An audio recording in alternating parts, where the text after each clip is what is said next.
మేడారం తల్లుల ఆశీర్వాదంతో తమ ప్రభుత్వం ఏర్పడిందన్నారు మంత్రి సీతక్క. సమ్మక్క సారలమ్మలపై సీఎం రేవంత్ రెడ్డికి ప్రత్యేక భక్తి ఉందని, అందుకే మేడారం అభివృద్ధి కోసం ప్రత్యేక ప్రణాళికను సిద్ధం చేశారన్నారు.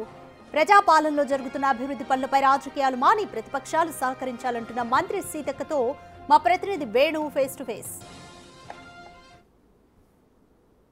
ఇప్పుడు గిరిజన జాతరగా ఉన్న మేడారం జాతర కాలక్రమేణా సకల జనుల జాతరగా మారింది. కుంభమేళాను తలపిస్తుంది. ఇక జాతరకు ఏటేటా ప్రజలు పెరుగుతుండడంతో కూడా భారీ స్థాయి ఏర్పాట్లు చేస్తున్నారు. కానీ ఏ రోజు కూడా భారీగా నిధులైతే పరిస్థితి లేదు. ప్రస్తుతం రేవంత్ సర్కార్ స్థానిక మంత్రి సీతక్క ఆధ్వర్యం లోపల భారీ నిధులైతే కేటాయించారు. అసలు ఏం చేయబోతున్నారు? మేడం నమస్తే. ఏంటి అసలు ఏ అభివృద్ధి పనులు చేయబోతున్నారు? ఎంత కేటాయించబోతున్నారు? దాదాపు ఇప్పటికే 150 కోట్లు ట్రైబల్ వెల్ఫేర్ నుంచి కేటాయించడం జరిగింది.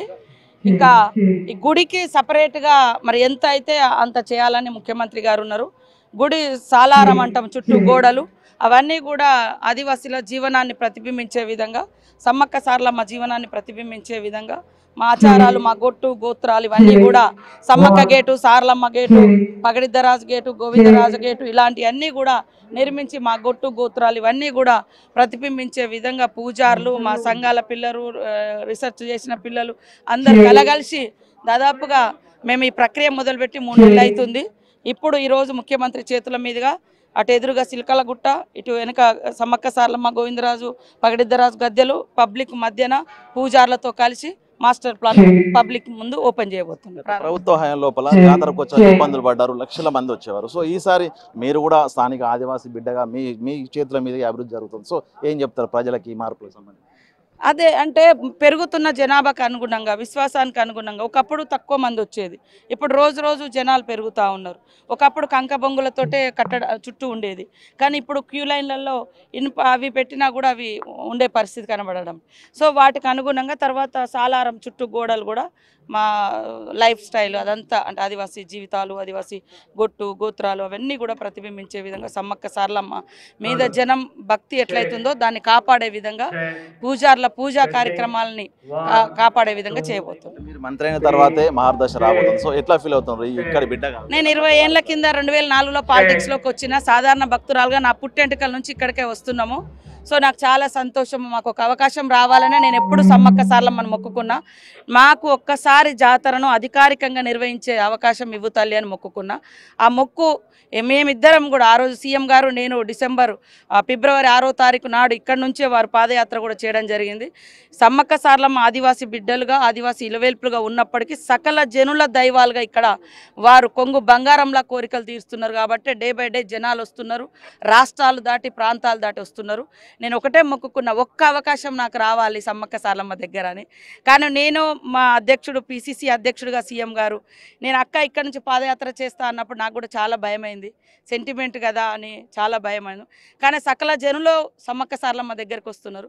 ఖచ్చితంగా మా ప్రభుత్వ పార్టీని కూడా సకల జనులు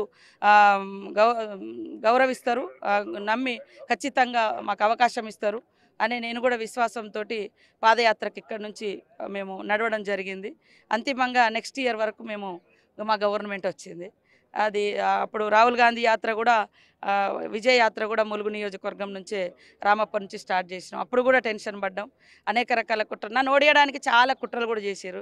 ఎందుకంటే ఇక్కడ నుంచే పాదయాత్ర చేశారు, ఇక్కడ నుంచే విజయయాత్ర చేశారు, ఆమె ఓడిపోయిందనే తీసుకురావాలని లేనిపోని అని మేము సిన్సియర్గా సర్వీస్ చేసిన వాటిని కూడా రకరకాల చేసి ఇళ్ళల్లో వండుకున్న వాళ్ళు, బయటకు వచ్చి పనిచేసే వాళ్ళు అంటే ఏమన్నా తప్పులు ఉంటే పడతాం, కానీ అట్లా అన్నోళ్ళు సరే దేవుడు ఉన్నాడు, దేవుడు చూస్తున్నాడు.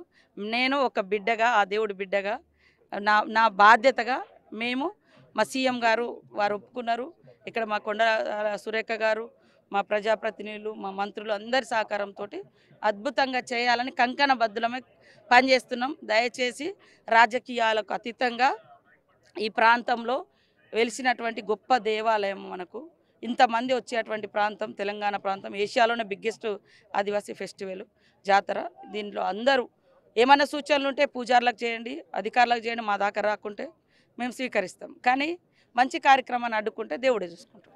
Thank you. ఇది మొత్తానికి మేడారానికి మహర్దశ అయితే రాబోతోంది. గత కొన్నేళ్లుగా కూడా ప్రజాపాలన పేరుతో ప్రభుత్వం చేస్తున్న కాంగ్రెస్ సర్కార్ ఇక మేడారం జాతరను కూడా ప్రపంచవ్యాప్తం చేసేందుకు భారీ స్థాయి లోపల మార్పులు చేపట్టబోతోంది. ఇక మాస్టర్ ప్లాన్ను విడుదల చేసి కూడా దాదాపు 236 కోట్లతో మిషన్ 100 పేరుతో 100 రోజుల లోపల యుద్ధ ప్రాతిపదికన పనులు పూర్తి చేసి ఒక మేడారం మహాజాతరను విశ్వవ్యాప్తం చేసేందుకైతే ప్రయత్నిస్తున్నాము. రాజకీయాలు మానుకొని ప్రతి ఒక్కరు కూడా జాతర సక్సెస్ కోసం సహకరించాలని కూడా మంత్రి సీతక్క పిలుపునిస్తున్న పరిస్థితి. వీడియో జర్నలిస్ట్ సంతోష్తో వేణుబి.